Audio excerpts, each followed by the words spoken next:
Yep, I got it. Yep, All right. I'll send that on out. 5, 4, 3, 2, 1. Welcome everybody to Game Time. I'm your humble host, the Fantasy Typhoon, aka the Mentalist, aka your favorite analyst. And you know what today is? It's Tuesday. So what does that mean, folks? It means it's waiver wire time. And I have my special guest. Uh, I have my special guest here tonight. Uh, Roto Wolf of Roto Street. I'm sorry, Wolf of Roto Street. He's going to come on in a minute. It's about to go down. It's about to go down in a minute. Let me touch down. I'ma get it. Cause I been waiting all night. It's game time.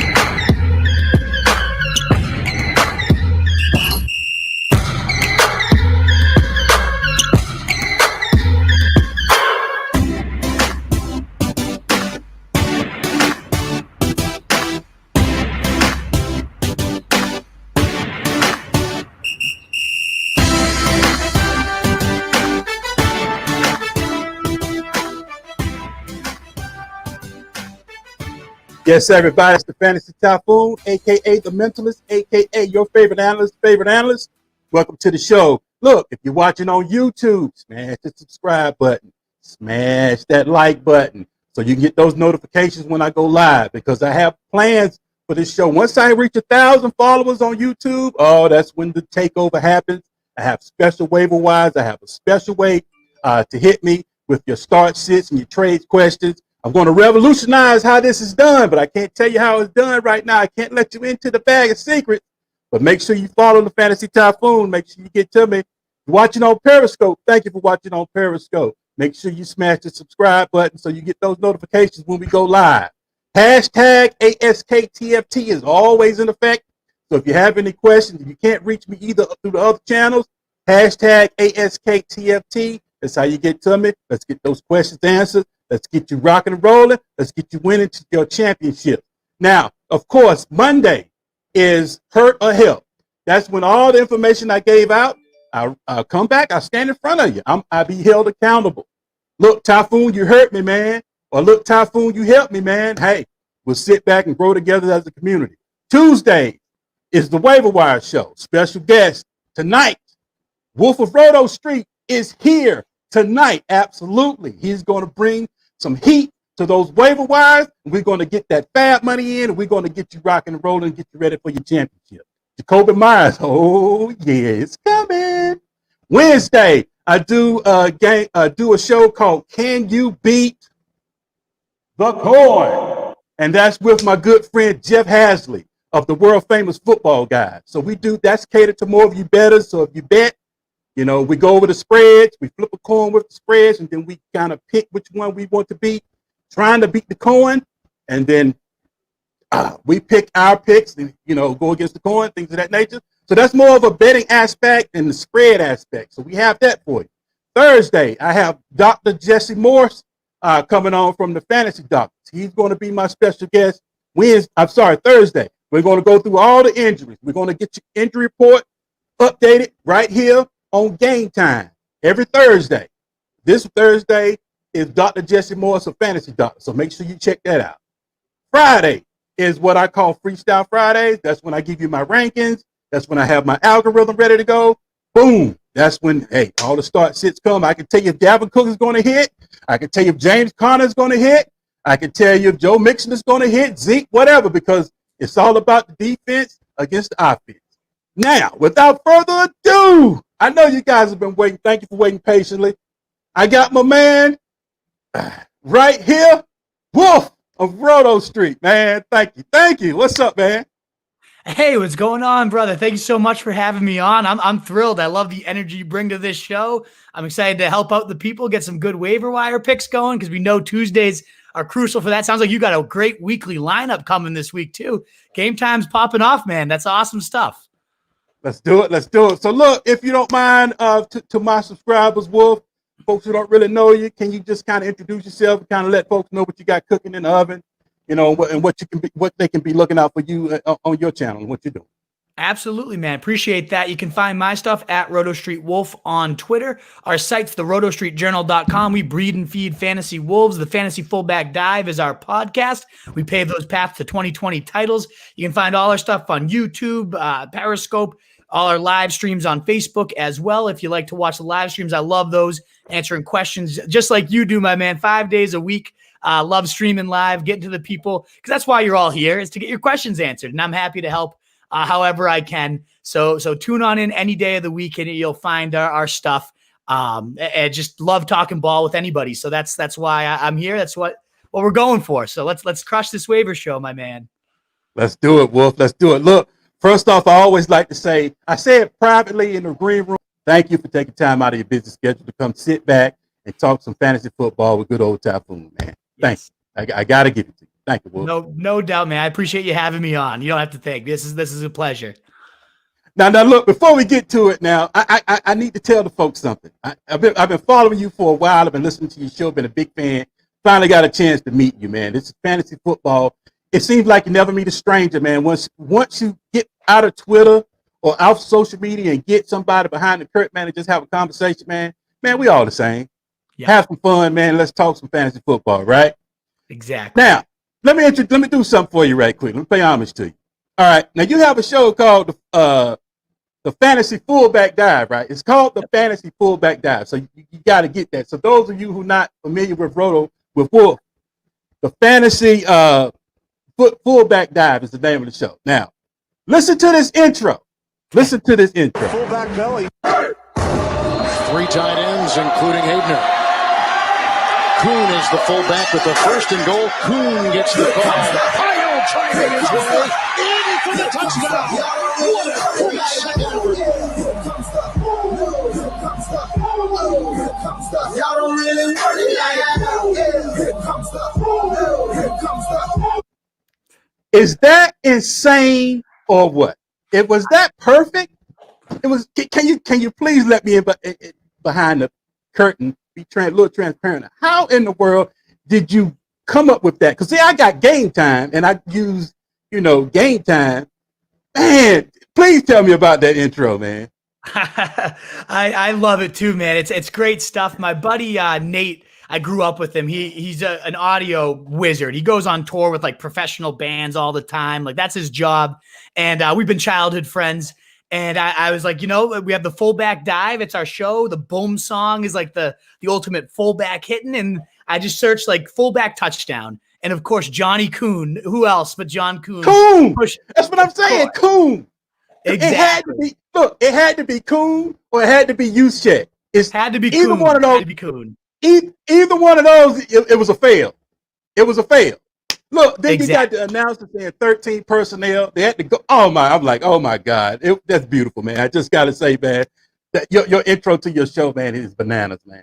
It's bananas. I appreciate it. Yeah, I agree with you too. I don't want to be humble about that one. That intro, my buddy did some fantastic work. Yeah. It is bananas. It is bananas. All right, folks. Now, thank you for bearing with us through the small talk. Now it's time to get down to it. We're going to go over waivers wires. We're going to do it this time by position. Kind of talk to you about the quarterbacks, kind of let you guys know which quarterbacks you need to be picking up or, maybe dropping because, addition by subtraction sometimes, Mm-hmm. But Wolf, what you got for me, man, on what's your number one quarterback, if you will, picking up this week, man? I really like Drew Lock. 13% owned, and he just destroyed the Falcons. And that's pretty common. Quarterbacks just always destroy the Falcons, it seems. But 313 yards throwing, 2 touchdowns, 47 on the ground. That's the part I'm most intrigued by is he ran 7 times for 47 yards and a TD. And, he's no Kyler Murray out there, but Drew Lock has a couple wheels underneath him. And so if you add that to his game, the rushing score, those yards, he's finally kind of distributing that ball to those great weapons. He's got one of the better casts you can find out there. I really like Drew Lock. His schedule's pretty soft moving forward too. The next 3 or 4 weeks, if you need a streamer, you need a bye week fill-in. I know like Mahomes and the Chiefs are on bye this week. I think Drew Lock is the first place I'm looking. Actually, I picked up Drew Lock last week. I had Matthew Stafford because he was on, that COVID scare. So I was like, oh, shit, let me just go ahead and pick Drew Lock up right quick. Went ahead and ran Stafford. Should have ran Locke, to be honest with you, because I think Locke was top 5 quarterback this week in fantasy football, so which was a plus. He's doing that without Cortland Sutton, which is the X receiver, which is his number 1 target. He finally latched on with Judy. They finally found a little bit of synergy going on. You know, hey, I see you. I see you. You got Noah Fant hobbling a little bit. I like Fant, first round pick, Noah Fant. Albert O went down. I think he tore his ACL. We'll talk to the doc about that. Well, I guess we don't need to talk to the doc about ACL. He's out. But Albert O is now being reduced. KJ Hamler is starting to step up, starting to see what he can do. Tim Patrick was one of our waiver wire pickups. He's starting to fulfill. Kind of put him down for a tub because if I don't know if you agree with me, Wolf, he has come in exactly in the Cortland Sutton role. Yeah, he is doing exactly what Cortland Sutton is. So if you miss Cortland Sutton, boom, throw in Tim Patrick. It's pretty much the same guy, the same player. He just at a little discounted rate. What you think that's about right? Yeah, I mean, it's like a light Cortland Sutton, you know, an animal. Like I don't want to say Patrick on that exact level, but it's, you know, a pretty not as big of a step down as you'd think it would. I mean, right. He's one of my favorite pickups too. If he's an owner got impatient on Tim Patrick, he's been quite studly in his starts. I mean, he's got 14, 23, 14, and 13 in his last full games.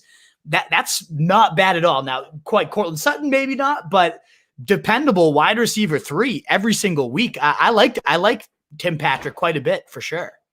Look, whenever you can get consistency on the waiver wire, I'm here for it because you know usually you get that roller coaster. So exactly. Drew Lock, folks, if Drew Lock is on your wire, make sure you go ahead and scoop him up. You've got it validated by the Wolf of Roto Street. Validated it. You got any more quarterbacks? There's not a ton out there. I mean, it's really not. Rivers gets Tennessee, but like I don't really ever want to start Rivers. I felt Tua. If Tua's out there on your wire, he's only 24% owned in Yahoo leagues right now. He's really showing this nice like veteran presence, you know, winning the game on a game-winning drive. Like he's got, you know, some moxie about him. And he's got decent weapons around him. He ran a bit. I know I mentioned that with Drew Lock, but anytime your quarterback can rack up the leg points, like I have Big Ben as my quarterback, and you know you're getting no rushing yards ever. None. Big Ben, none. But you get a quick, you know, 40 yards on the ground. That's big from your quarterback. And his schedule too. Chargers next week, the 3rd easiest matchup for QBs. Denver, the 10th easiest. The Jets the week after, the 9th. Cincy right after that. I mean, these next 4 weeks are lining up pretty well for a guy that just clearly was another step better in his second performance. Maybe that trend continues, and by the next couple of weeks, you're looking at a really dependable guy. I like what I'm seeing out of Tua. What are your thoughts? Tua, me, myself, when I pick somebody up, I'm a little picky. I don't like just picking somebody just because, oh, he got opportunity, then you just pick him up just because he's got opportunity. I don't know if you got Duke Johnson on your waiver. I'm not touching Duke Johnson just because he looks like he has opportunity. But I have the doc coming on Thursday. I really think the other Johnson is going to bounce back and come back. But you know, I know a lot of folks like Duke Johnson, but he's been labeled a scat back, so I'm not picking him up. So I don't. We'll get to the running backs later, but that's what I'm saying. Tua, I don't think he's ready yet. He didn't come in like Herbert. Herbert came in. Let's go. I can do this. It's not too big for me. Burrow, look, it's not too big for me. I can do this. Hero ball. Get on my back. Let's go. Tua, I'm a little skeptical on Tua. I don't mind. You can pick him up, but as far as playing, that's one of those pick up and kind of. Yeah. All right. What do you get? Oh, 36. Yeah. You know, it's kind of one of those things, man. But definitely, absolutely. But I got a question for you. Oh, go ahead. Sorry. I was just gonna say too. I mean, he hasn't had to do too much either because that Miami defense has been playing some really legit ball. I know Kyler kind of put Tua in the position to have to do it, and he came through. Tua did down the stretch. So that's what I'm looking at. Like this week, your boy you just mentioned there, Herbert, who I absolutely love. Herbert, I think he's a monster at this point. He's going to put up some points against the Dolphins. And so I'm excited to see what does Tua do when they're down by 2 scores, 3 scores. Because the Cardinals put up some points and we saw him respond late. I think we could see more of that and just see him continue to evolve. But you're right. Like we haven't seen that blow up quite yet. It could come if he gets the other offense going on the other side. We'll see. Yeah, if that game script kind of tilts on his head, right, we finally get to see what he's made of, and then we'll see, okay, he's the guy going forward, or, pump your brakes on Tua. I got a question for you. I'm a Cowboys fan. So you're a Patriots fan, right? I'm assuming Patriots? Die hard, yep. Okay, all right. Well, Tom Brady's gone, but we won't even get into that. We won't even get into that. Andy Dalton, man. Are we even trying that, or are we just like, nah, that's okay, I'll pass? I think I'm okay, man. Like we saw I'm done. A bit. The weapons are there, but they are. Like he looked terrible. Like you said, I'd rather stash Tua and see if he ends up blowing up one of these days. I feel like we've seen what Dalton's going to be, and they have a really hard schedule. The Cowboys do down the stretch here. I don't think there's ever a week I'm going to be like, yeah, I can't wait to get Dalton into my lineup. So I'll leave him out there. I have no interest. Yeah, the excitement of Dalton kind of faded, didn't it? That fizzled fast. It did. The new car smell is gone. Yep. But, exactly. It's gone.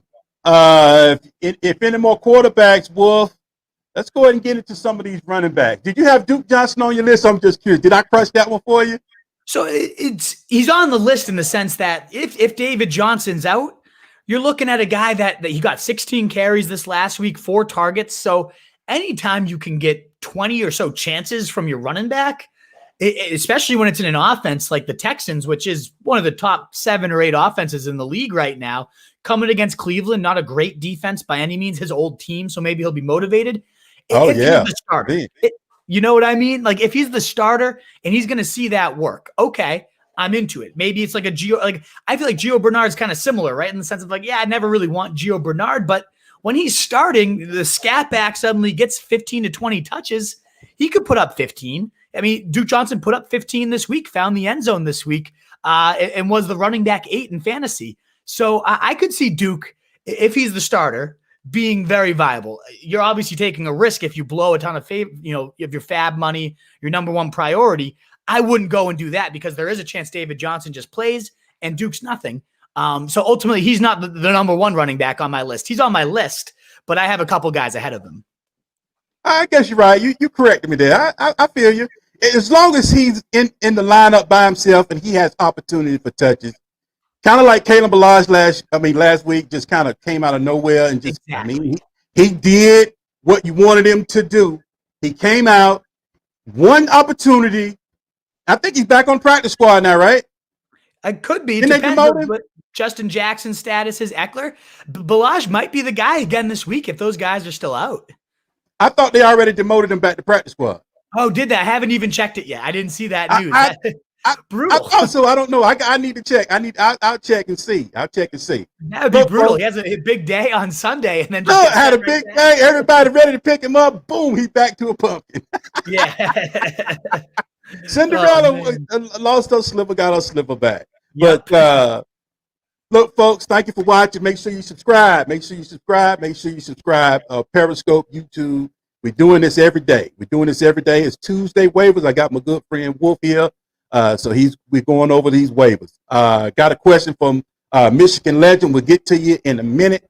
I want to keep going on these running backs. I just want to let you know I see you, Michigan. We'll get to it. What else you got for me, Roto?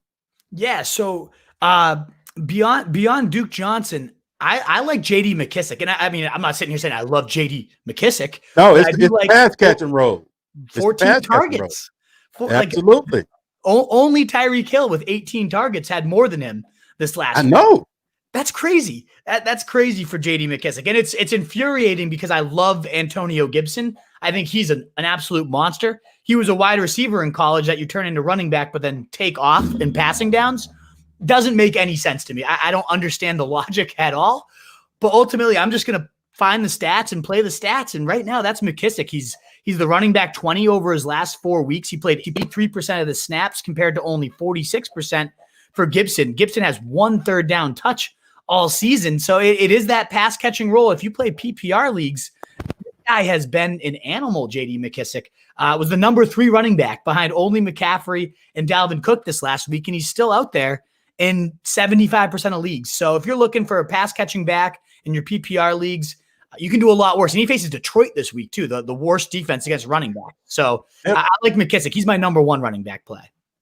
Look, Wolf, safe to say this, I don't even think the defense understands the concept of a running back coming out of the backfield in Detroit. I don't even think they understand the wheel routes, the flares, the Texas, the options, pivots. They can't even comprehend that. And now you got J.D. McKissic coming in. Of course, Alex Smith is what? Check down king. Yes, thank you. Look, now he's not going to get in between the tackles burned. So you gotta understand that. You gotta limit that. But of course, we know PPR is where the bread is buttered and where the money is made. Mm-hmm. And look, J.D. McKissic, like you said, Jacoby Myers 14 targets, J.D. McKissic 14 targets, and good old rookie Jerry Jeudy 14 targets in week 9. So he's in rare air. Absolutely go ahead and pick him up. That's Typhoon's lock of the week. I'm glad you brought him up. Go ahead and scoop up J.D. McKissic. He's free. That guy is free. You know? Now, if you're in your waiver budget, I wouldn't go too overboard on your waiver budget. I wouldn't go too far. I would put in, what would you say put in, about 15%? Yeah, it depends on how it's always tricky, right? Because there you go. What you need is what you need. If you're desperate, like you have nobody, he's a good play this week against Detroit. So like I'd say somewhere 15 to 20-ish%.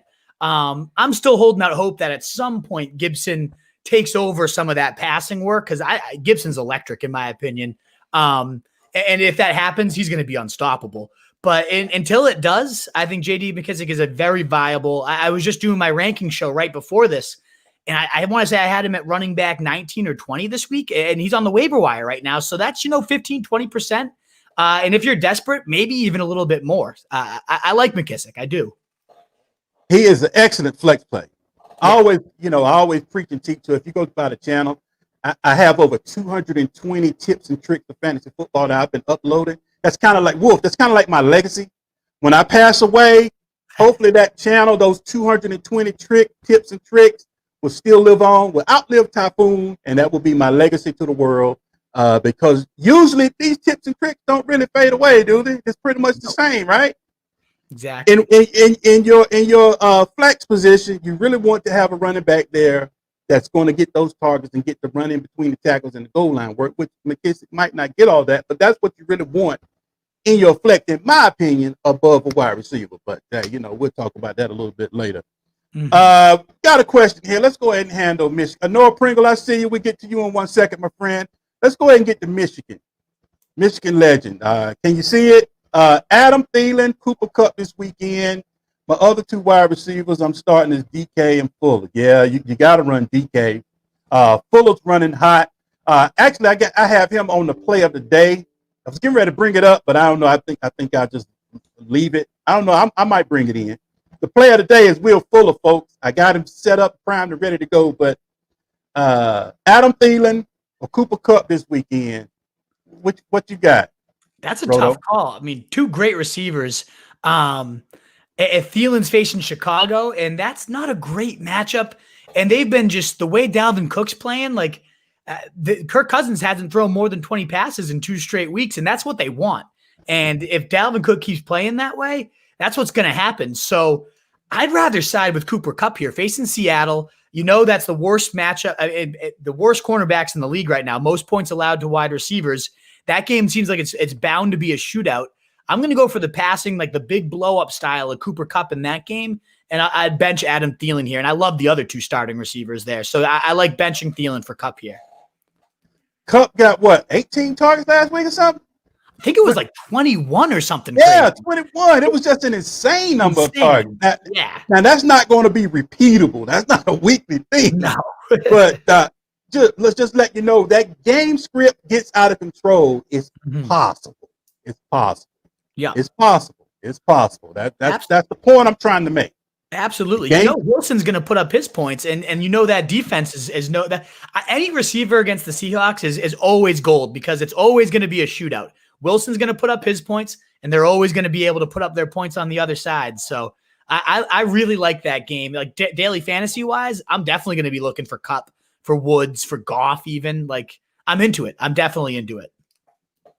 Okay. Look, I got a question for you as far as now we're talking about running backs.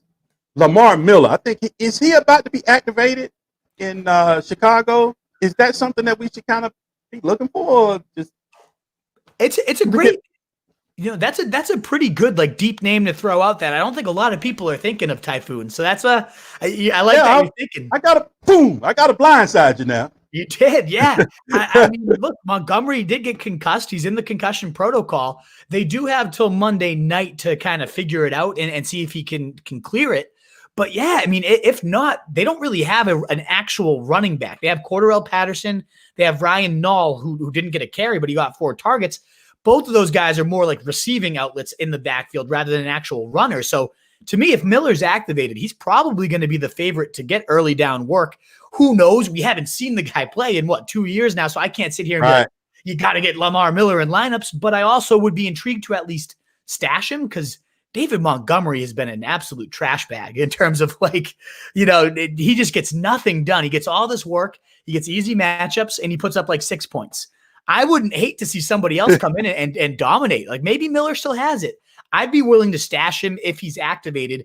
The good thing with that 2-1 Typhoon is he won't play till Monday, and a lot of leagues will let you kind of pick those Monday guys up so you can see all the Sunday action, see what kind of garbage you have on your bench to cut. And then if Lamar is active and David Montgomery's not, pick him up and stash him and see what he does for the week, because maybe he'll just carve out a good role should he have a good game.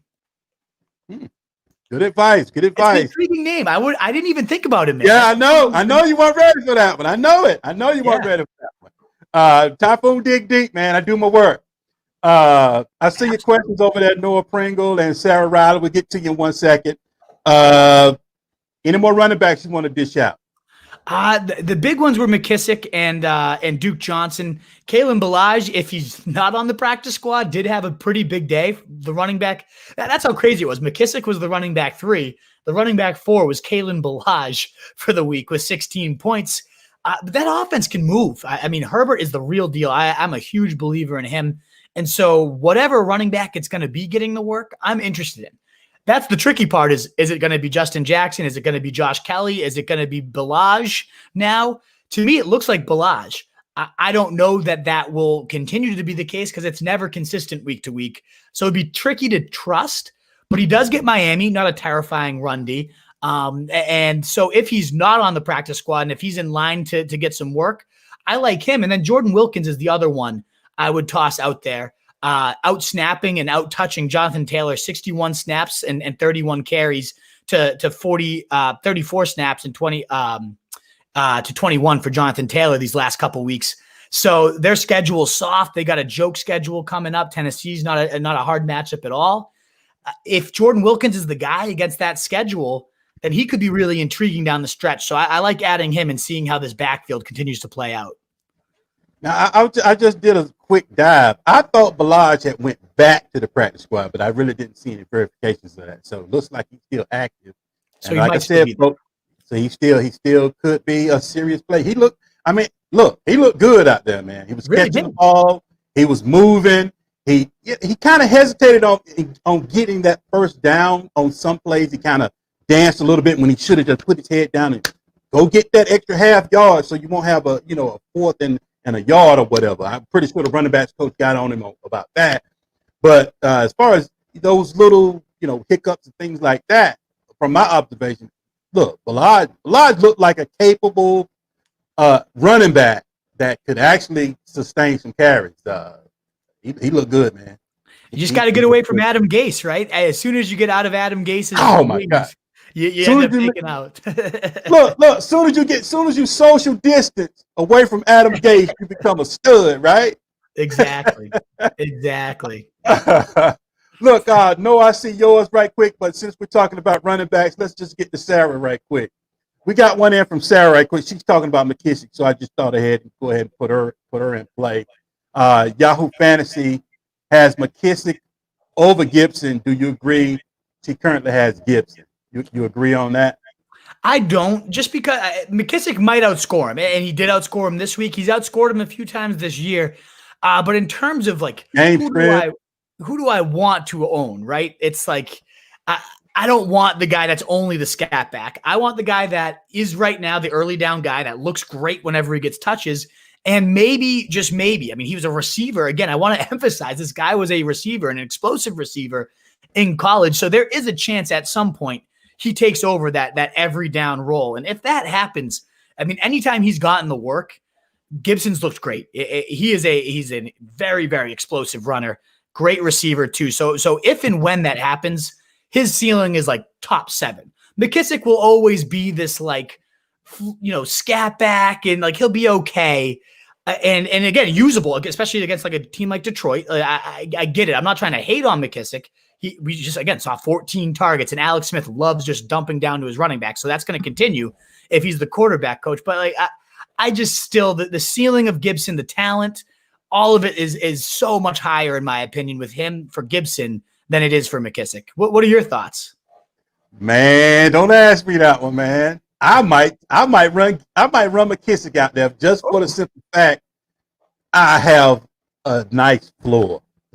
Yeah, definitely a safer floor. I have a nice floor. That might be the only, nothing to do with talent, has nothing to do with who's doing what or what. Now the game script against Detroit should fall in favor of Washington. So they shouldn't be behind, but we know this is NFL. Right. Everybody out there is a professional. So on any given Sunday, anybody can light the scoreboard up, and they could look. Alex Smith. I don't know for some reason. Wolf. It's like when what's the name? Kyle Allen was in.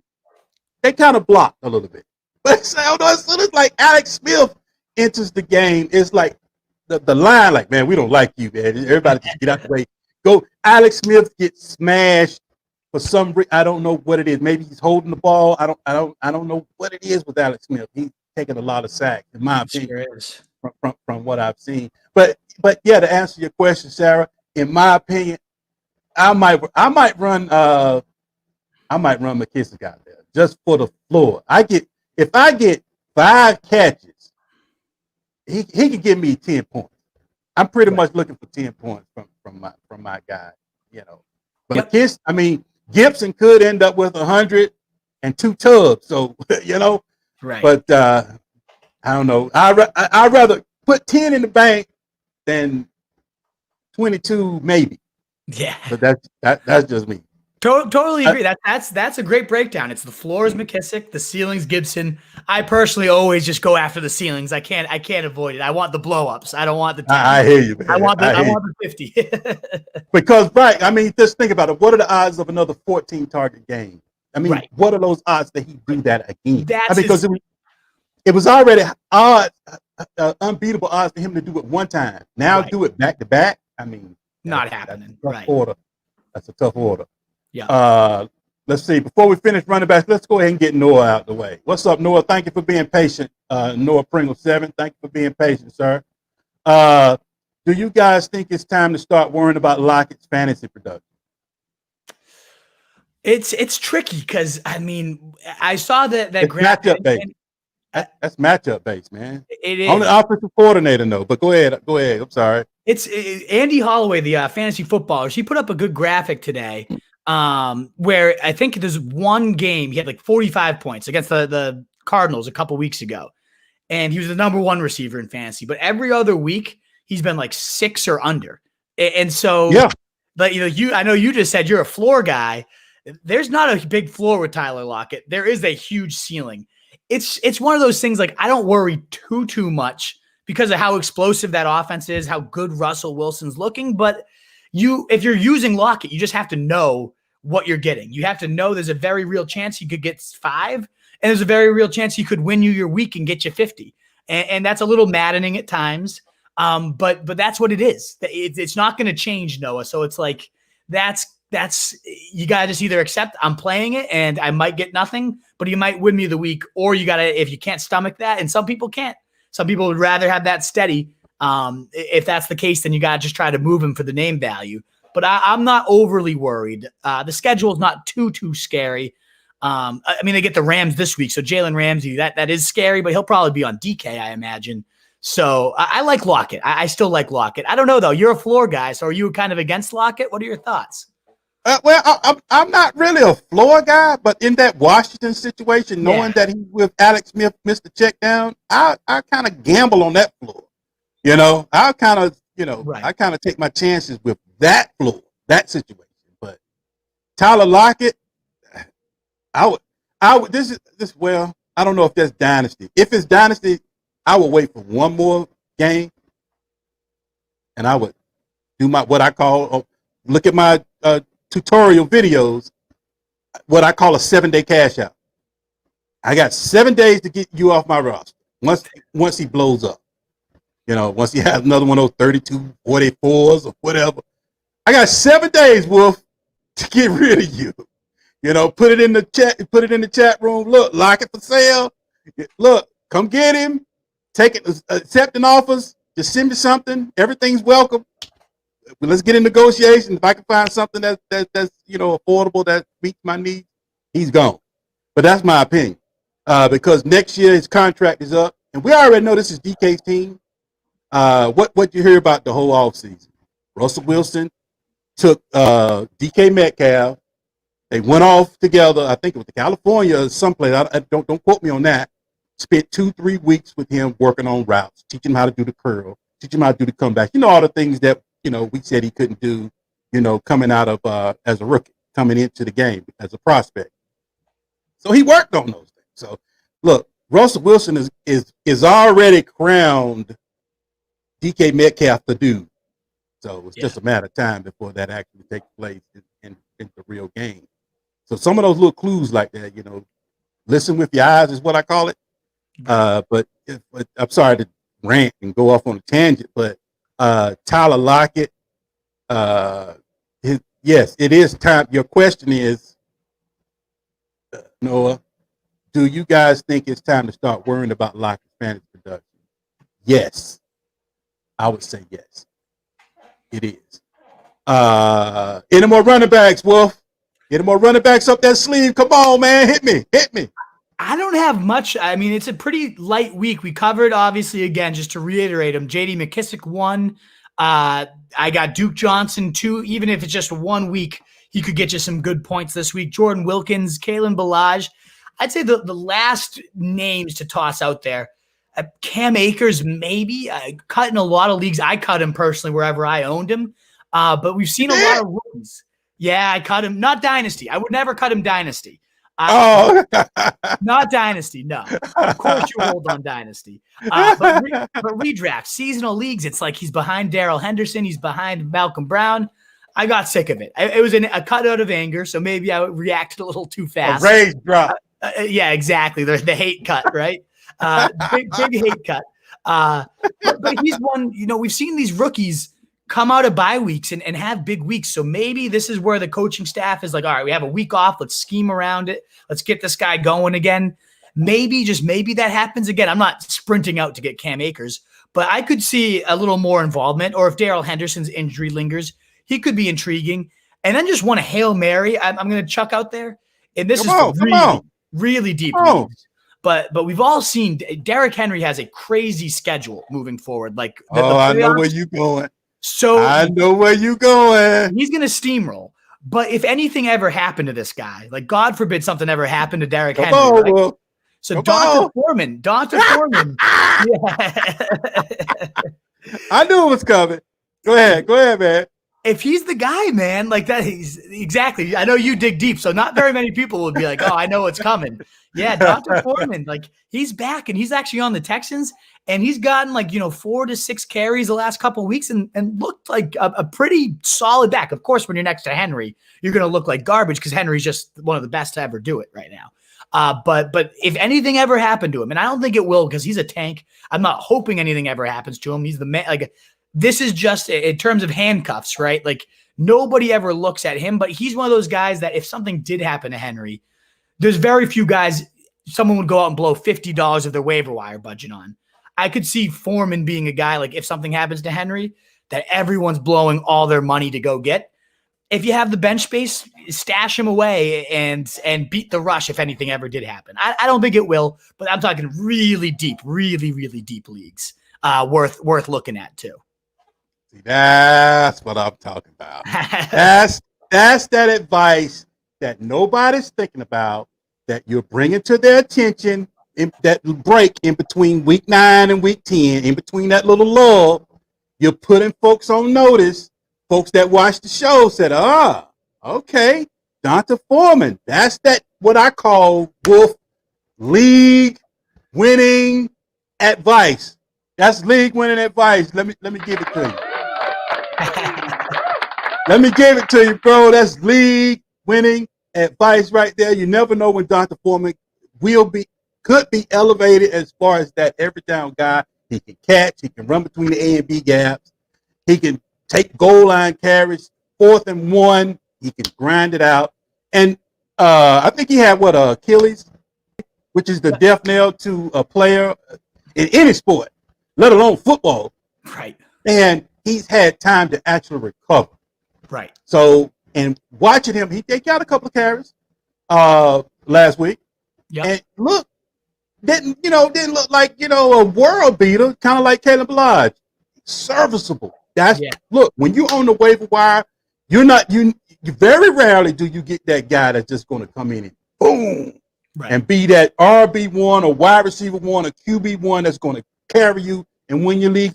Although they are out there, this is not that scenario with Donta Foreman, but he could be a good flex play. Maybe an RB2, depends on if you're in the pinch. Just enough to get you over the hump. Just enough to get you through. If King Henry can't push him out the way, stiff arm is on IR or something. But that stiff arm is deadly. I think Josh Norman's still floating out in space somewhere after that. Houston, take off, report. Yeah, exactly. Somewhere. Look, folks, bring your questions on. Keep the questions coming. We have time. Look, read. I care about your fantasy team. Read the ticker down there. We care.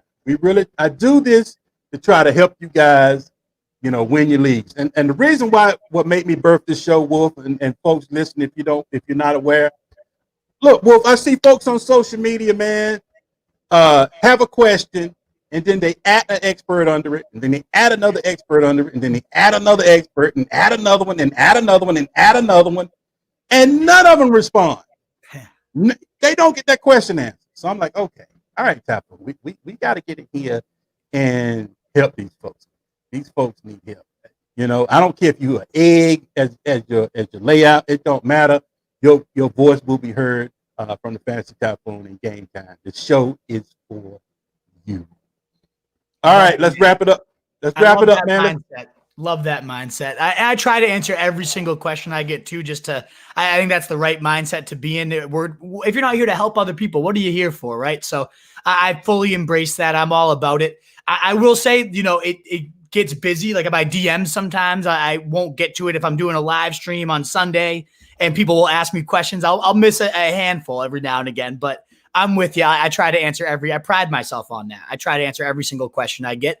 That's why we do our live streams 5 days a week, my man, to get them on in and have people. That's why we're here, to help people. I love that. I know. But me, myself, I'm trying to have certain protocol for folks to do. And I won't miss your question. Yeah. Because if you hit me straight on Twitter, I don't check Twitter that much. I won't get it. If you hit me on DM, it might sit there for 2 weeks and your question was for week 9. I might not check it in week 12. Right. It's not that I won't answer it. It's the protocol. If you hit me through the protocol, Typhoon, got you. I got you. I have time for you. But I'm on furlough now. COVID, my job, COVID. I got time, Wolf. Wide receivers. Let me ask you this one. Perriman. Are we picking him up? Rashad Perriman? I mean, he's an intriguing one. I think last night showed us 2 pretty intriguing receivers, and Perriman is one of them. The Jets do have the second easiest playoff schedule for wide receivers. Last year, Perriman was the most owned guy on championship rosters because he had that crazy week 16 after all the other Bucks injuries went around him. So, I mean, this guy can be an alpha. We've seen it before. He obviously, we have to see him stay healthy because that's been kind of the rub with him is he just can never stay on the field. But last night showed us again, his speed is game breaking. He can be a red zone target. He can run after the catch. I mean, the guy does have that alpha wide receiver one talent. I do think Crowder is the main guy there. I don't think Perriman's going to come in and take the job, but he also brings a different skill set deep down the field, lifting the lids. Like, I like what Perriman can bring. Is he my number one receiver on the waiver wire this week? No. But if you miss out on a couple guys, he's certainly not a bad ad by any means. I like Perriman. He might not be my number one this week, but he is high on the list as far as a pickup this week. Yeah. Now, they are on bye this week, so you won't be able to play him this week. But a lot of folks in your league might say, well, he's on bye, wait to get him next week. And while those folks have that later on thinking, you just go ahead and scoop them up this week. Be proactive, folks. Be proactive. Be in front. The person that wins their league are the ones that draft well and have waiver wire diligence. You have got to scour the wire. Get in there and find those hidden gems. And I think Rashad Perriman is a hidden gem. Could end up being an every week play. And you have him in your lineup for those days like you did over 100 yards and 2 tubs. That's his rapport with Joe Flacco. Sam Darnold should be back after the bye, so that could change a little bit. But, hey, we don't know. He sit him on your bench and just kind of wait and see. And if he doesn't, do what you want him to do with that connection with Sam Darnold, simply drop him and come back Tuesday. I have another special guest on, or hit me, through the channels. And boom, we'll answer your question and get your other one. All right. Who is your number one, Wolf? You're holding out on me. So I thought it was going to be Curtis Samuel, and it might still be. I'm still on the fence. Man. What'd you say? Oh, man, Curtis. Wow. The offense last year was DJ Moore's. Then at the beginning of the year, it shifted to Robbie Anderson. Right. And then what about week 6 or 7? It kind of shifted. And they're running Samuel out the backfield. Man, I'm starting to like Samuel, man. I'm starting to like what Joe Brady is getting creative with Sam. We're starting to see him being used the way he should be used. He's a gadget guy. Exactly. He's starting to do it. And then what? Christian McCaffrey might be out again on the shelf. Man. Go ahead. I'm sorry. I didn't mean to interrupt, Wolf. You're saying a bunch of the points I wanted to make, man. They're all great stuff you're bringing up. I love him for all those reasons you're saying. Joe Brady's using him creatively finally.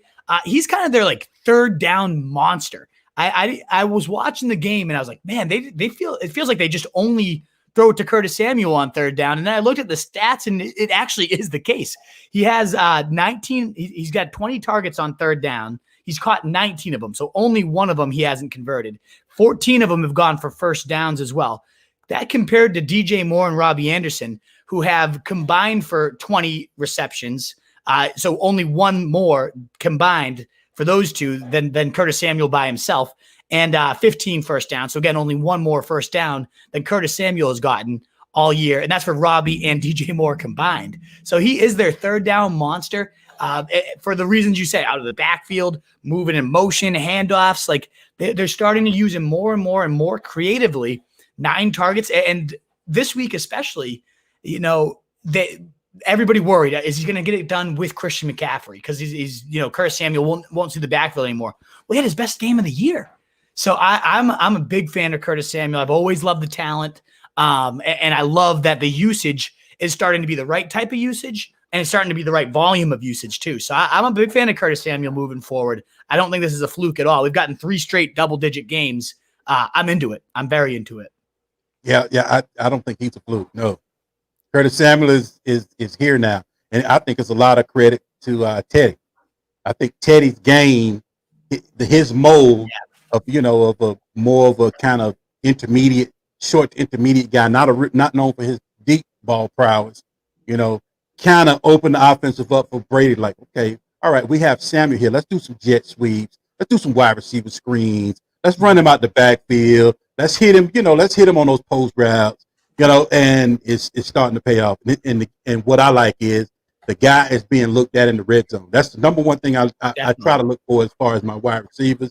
Wolf, you got to get some sort. You need to be looked at some point in the red zone. But that's where the money is made, and the butter is bread. Bread is butter. It is with those red zones. And like you say, Samuel is starting to step up. But if Samuel is 2 on your list, man, I'm curious to see who you got. Alan Lazard, number 1. What's your number 1, man? It could be. Samuel. I'm still deciding. I know who it is. But it's Jacoby Myers after that. Jacoby Myers, yeah. Who he is the engine of this pass game, and I don't know if it will continue when Edelman comes back. If Isaiah Ford, as we were talking about before we went live, if he would interfere with any of these, but man, like he is running wide open. This was the Jets, so I'm not going to overreact. A lot of people run wide open against the Jets. He's now seen 24%, 40%, and then 40% again of the targets for New England. That's the 6th most targets in the last 3 weeks since Edelman went down. Cam loves the guy, and you can see why. If a play is broken, Jacoby Myers is somehow free. He finds these soft spots in the zones of the defense. He's great after the catch. I mean, he went 12 catches for 169 yards last night and could have had 13 catches for 220 and a touchdown because Cam just sailed one over his head. Like this night was already massive and it could have been even bigger. So I like Myers. I really think this kid can play. He last night in one game had only 4 less yards than N'Keal Harry had all last season. He's a player. This guy's a baller. And again, I don't know if it will last all year, if and when Edelman's back, what happens with Isaiah Ford, but it seems like Jacoby Myers is that real deal. And he is definitely the alpha of this offense. Look, Wolf, I think even when your man returned, Edelman returned, I think he's locked on with Cam. I think this is a done deal as far as Cam's guy, right? Yeah. I think McDaniels knows it. Yeah. I think now, when how they have that Monday meeting after the game, they come back and review the film. Cam, which plays you like? Cam, what you like? Cam, would you like to continue doing this? Cam, you want to change this? Now, give me Jacoby. And you said a great point, which is the overarching theme of this whole thing. He understands zone and man. He knows when to cut those routes off and sit and wait for the ball because it's zone. And he knows when it's man, all right, I need to continue my route up to another angle, to another 90-degree angle. Boom, and I can get leverage on him. What they say, if you're even, you're leaving. Look, Jacoby Myers understands the intricacies of the playbook, and that's one thing you have to do to get on the field and get production there in New England, because we all know McDaniels his playbook is pretty much Chinese math. But once you get it, because the wide receiver has to see what the quarterback sees. Right. So the wide receiver got to read defense just like the quarterback, and they got to see the same thing. So that's why it's hard for those guys to kind of take off. That's why Devin Asiasi can't get on the field. Right. That's why Dalton Keene can't get on the field. They don't understand that zone man concept yet. They can block well at the line of scrimmage, maybe a chip block a little bit here and there to kind of help keep that defensive end at bay. But it's a little bit more than that in New England for you to get on the field. Jacoby Myers has that trust now. Yeah, absolutely. And I think I agree. You brought up a good point too, seeing it like a quarterback. Correct me if I'm wrong, but didn't Jacoby Myers play quarterback in college for a while? Like briefly, yeah. He knows he can read defenses like a QB because he was a quarterback. So I think that also just automatically with that synergy, that just builds your point even further. I don't think it's a fluke. You're right. Like I'm into it for sure. Look, he had 14 targets. How many catches did he get? Do 12. You know? 12 catches, 12 for 169. Oh, that tells you right there. God knows what he's doing. Yeah. Only 2 missed connections. And one of them, again, it should have been 13 for 14. It was an overshot that was on Cam. So basically it was one. Yeah. It was one, yeah. Open too. Oh, it could have been crazy day. It was a crazy day. Already at 12 for 169, like 28.9 PPR points is already insane for Jacoby Myers. The fact that it could have been 43 is just bonkers. And they had their bye week already. That's already behind them, right? Yep.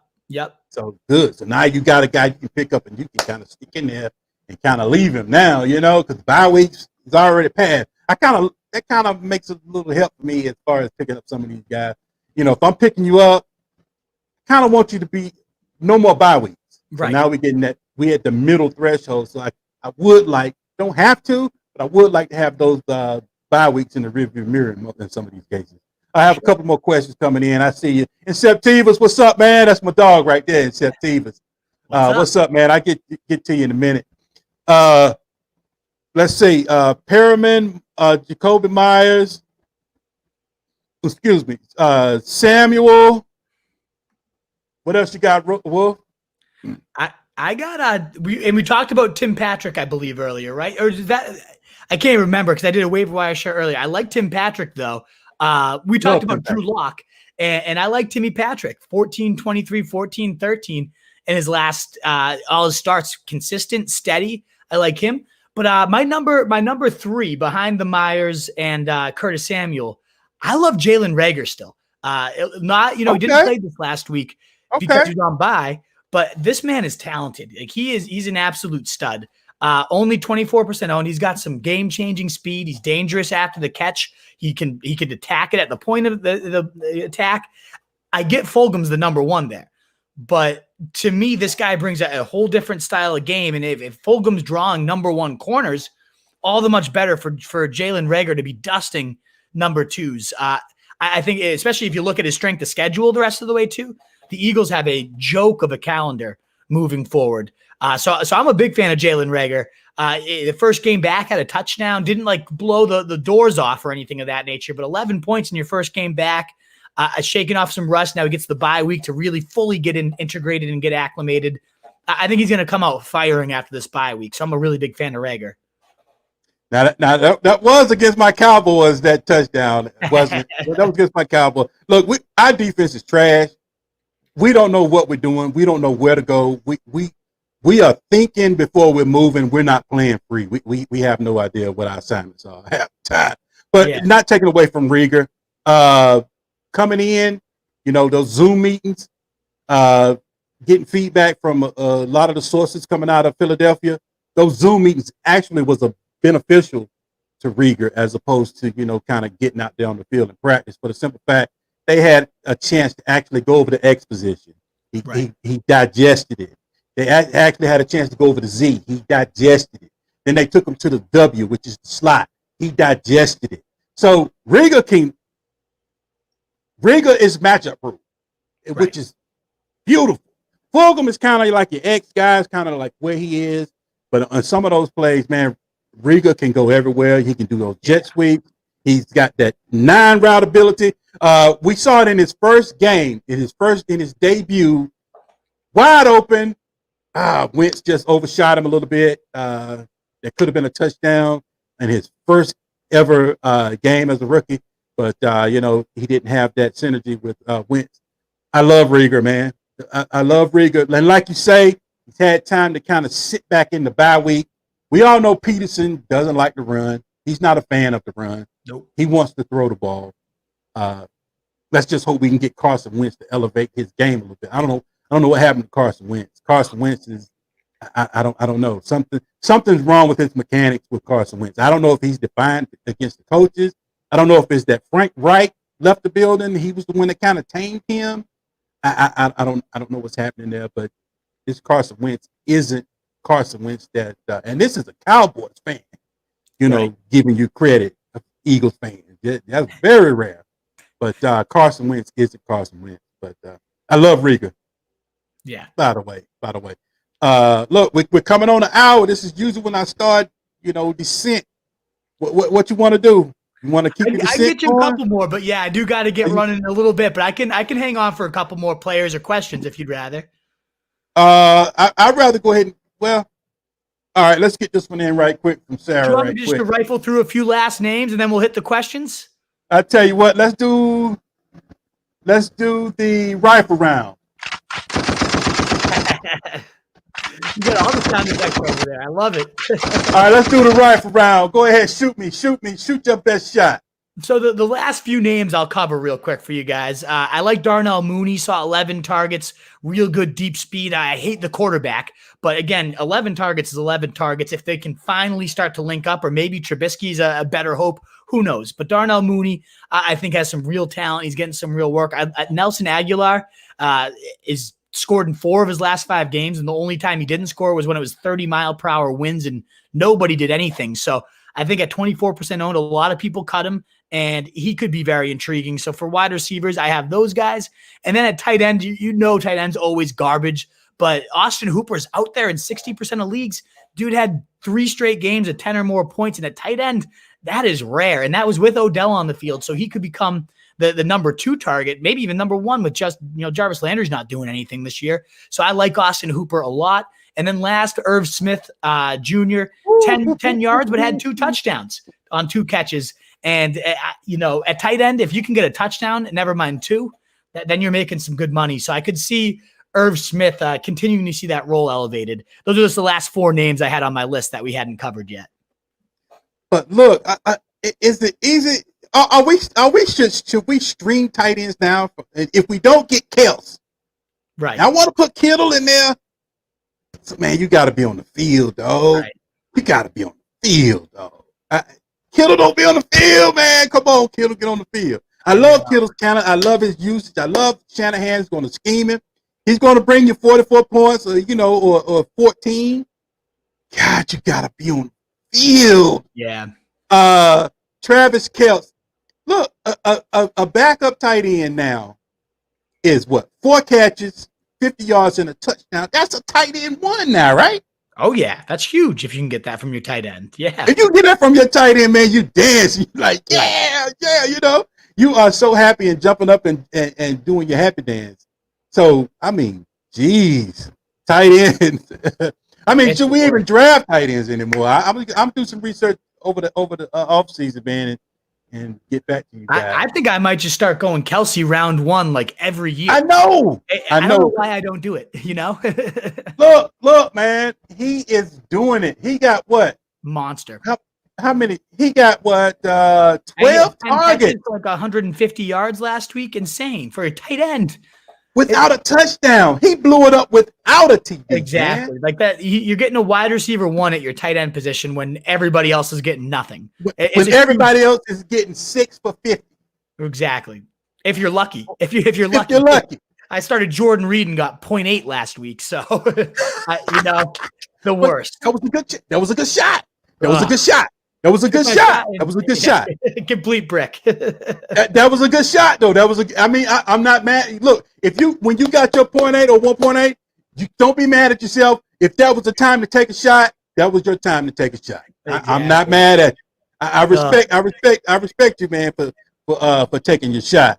Let's talk about this and we'll wrap it up, man. You got Alan Lazard. Is he worth a pickup?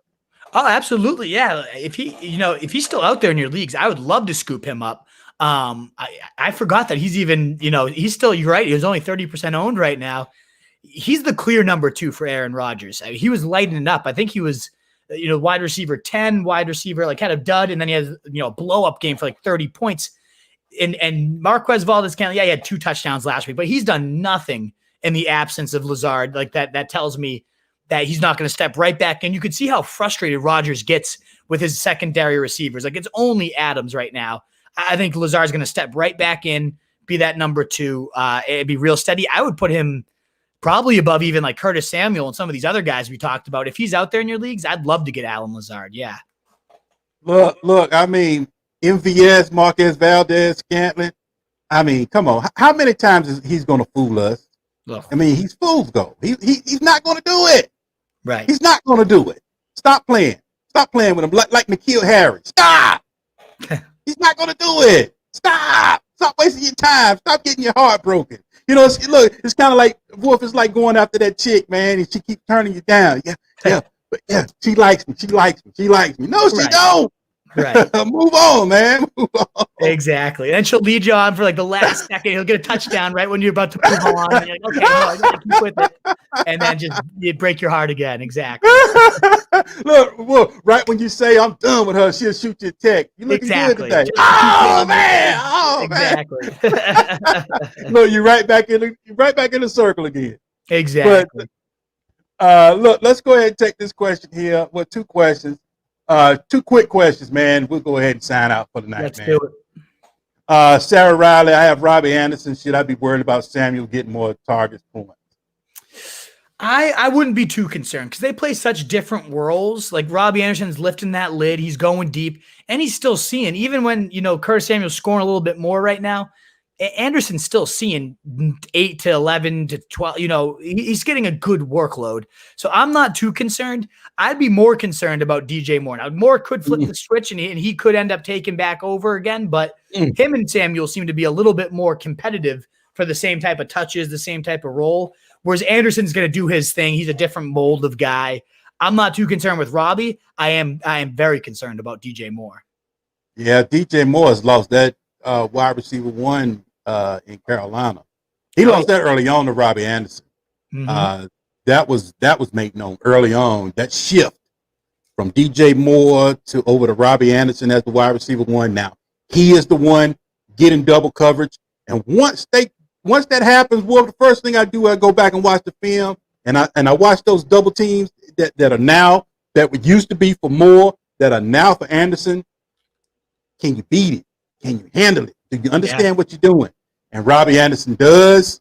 And Robbie Anderson is consistently beating him. And now Curtis Samuel is coming up as a compliment to him. So DJ Moore, he will score. He does what he does, but it's more on fluke plays. Somebody might miss a tackle. He might come across the middle. Somebody falls. Something to that point, as far, he needs help. He needs luck, in other words, for him to have put up one of those super days. But DJ Moore is now a 4 for 55.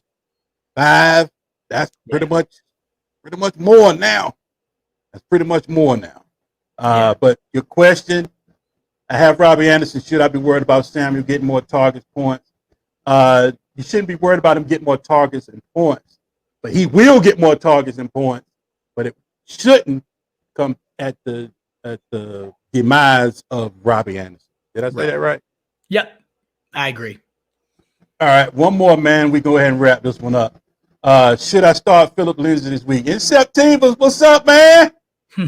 Look. I'm doing my core 100 Wolf because I'm just starting game time. I've been doing fantasy for over 12 years, but I'm just starting game time. You know what I'm saying? I'm starting this platform to reach the masses. And those folks that rock with Typhoon Early Wolf, when I move to Patreon, free. When I do my cheat sheets, free. Draft kit, free. When I do my hats and my Typhoon shirts, free. You see what I'm saying? I'm throwing these 100 folks that came in with Typhoon and do these rough and rocky stages with me. I am going to reward those guys. I had Ronald Jones on my show. I had Jamal Williams on my show. They have both given me jerseys to give out. Guess who those jerseys going to? Going to my core 100, to my base, to my folks. And I won't forget you guys because you came in with me and rocked with me when I first started. So when this thing reached 100,000, hey, I still got my core 100. Typhoon still got love for you because I didn't forget. But should we get me one of those shirts too? I want one. How'd you get Jamal Williams and Ronald Jones, by the way? That's awesome, man. Good for you. Man, you wouldn't believe how many of these football players I know, man. I've been doing this for 12 years, man. I have a good network as far as NFL personnel and people. I know a lot of football players, ex-football players, man, that I hit them up. I text them, man, hey, Typhoon needs you, bro. What's up? Sometimes they say, hey, man, I can't do it right now. I got contract obligations. I can't do it. And some of them say, hey, man, I got to. I'll come on. That's awesome. But should I start Philip Lindsay this week, man? It's tricky because he's facing the Raiders, and the Raiders are a joke against the run. So there is a narrative for him to do well. I think he looks a lot better than Melvin Gordon. I like how, Lindsey can run that thing. So I'm a big fan of him as a player. It's just so tricky when you're dealing with the number 2 back and how much work's he going to see. It's tough with a question like this. Like if you know Inceptivus, who's your other option, right? Like it's hard for me to be like yes or no without knowing who the other guy is, because you could start him. There's certainly guys I'd rather have. Like I'd rather have McKissick this week off the waiver wire. I'd probably, if Duke Johnson's starting, I'd rather have Duke Johnson, who's getting all the full workload, than Lindsey. But I do also love Lindsey. He's getting an easy matchup too, so I wouldn't be surprised to see him break a huge run this week as well. It's such a murky situation in terms of how much work's he actually going to see every week that I would like to know who else you have is what I would think for that one. Okay. I tried to hit him back to get an answer to that question, but I don't know. If you're watching Inceptivus, or however you pronounce it, my man, or female, I don't even know. It could be a female. Yeah. I'm sorry. I don't know. But if you could, here it is. We'll finish this. I gotta take care of my man. He's one of, like I said, he's one of the core. Yeah. Options are Lindsey or Devonta Freeman. I guess that's a no-brainer there, right? Then I'm going Lindsey. Right, exactly. Yeah, I mean that's a no-brainer. Definitely. That's a no-brainer right there. Gallman's looking good. Gallman's looked pretty good. I would if I'm going the number 2 back, give me Lindsey, who's way better of a player than Devonta Freeman for sure. So yeah, I like Lindsey there. All right. Well, look, folks. One more time, Roto. If you don't mind telling folks what you got in the oven, what you're doing, where they can find you, and all this and that, and all this good stuff. Absolutely. I appreciate that. It's and thanks again for having me on. This was a blast, Typhoon. You're the man. You bring some great energy to your shows, which is great. But you can find me at Roto Street Wolf on Twitter. If you ever have questions, hit me up anytime. All my content's at rotostreetjournal.com. We have an app too, if you want to check out that with my rankings, with all our news, all that good stuff. You can download that Roto Street Journal on your iTunes app. My podcast is the Fantasy Fullback Dive. We pave your path to 2020 titles. I'm live streaming 5-6 days a week, so love to answer all the questions like I know my man Typhoon does over here. I'm all about trying to help you guys out, get you the wins. So check us out. And yeah, I appreciate you again having me on. This was a fun time, my man.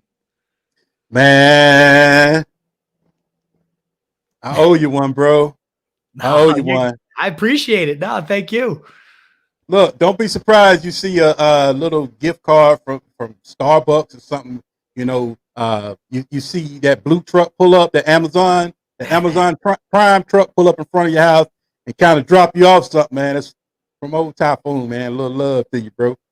But I want one of those shirts. Once you have those shirts, that's all I'm asking for. Give me one of those. If you have one of those shirts at hand. Give you a shirt. Give you a shirt, right? Yes, exactly. All right. I gotta grow a little bit. I gotta get this thing up a little bit just to see. You know, this thing loves me back. If this fantasy game time show loves me back the way I love it, oh, absolutely. Shirts are coming. Shirts are coming. Grinding. I love it. But look, folks, this has been Tuesday Waivers Game Time. I'm your humble host, the Fantasy Typhoon, aka the Mentalist, aka your favorite analyst. And thank you for watching Game Time. We gone.